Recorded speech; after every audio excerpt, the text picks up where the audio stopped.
هذا قدمت الحكومه لهذا المواطن. ما بغيناش نكونوا متشائمين، ولكن ملف المقصين من الزلزال اللي عايشين اليوم في الخيام وسط البرد والثلج من شأنه وحده نصف اي منجز تفتخرون به. البطاله 13%، الاستثمار غير مشغل ولا لا يخلق ما يكفي من القيمه.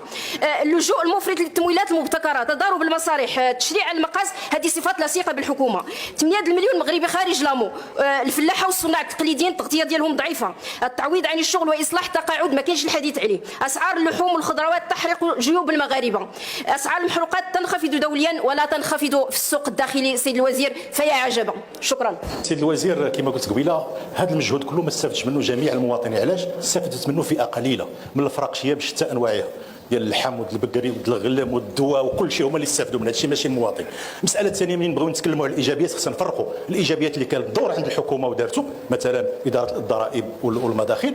ايجابيات اللي ما عندها دور الحكومه، التساقطات اللي كنحمدوا الله عليها. السياحه ما عند دور الحكومه، المنتخب المغربي والاشعاع اللي حقه من قطر اليوم هو اللي عطى الاشعاع المغربي، هو اللي عرف المغرب. لا دور الحكومه، الوزاره ما دارت والو في هذا المجال ديال السياحه. جلاله الملك قال خصنا نستحضروا الخطاب ديالو، المغرب بسرعتين، ما خصناش نامنوا غير بالوسائل. كاين الوسائل، اين هي النتائج؟ اليوم هذا هو السؤال الحقيقي. الوسائل موجوده موفره، ولكن النتائج ما كايناش. علاش؟ لان اليوم هناك زبونيه في التوزيع ديال الثروات، ما كاينش عداله مجاليه، ما كاينش عداله اجتماعيه، كاين الوزيعه كتفرق ما بين ثلاثه الاحزاب مشكلين للحكومه. اليوم بغينا جميع المناطق ديال المغرب تستافد على وجه بالخصوص بواحد العداله مجاليه واجتماعيه، باش المواطن يثيق فينا ويثيق في العمل ديالنا ويثيق في العمل ديال الحكومه. وهذه الثقه هي اللي محتاجينها اليوم في المغرب. شكرا.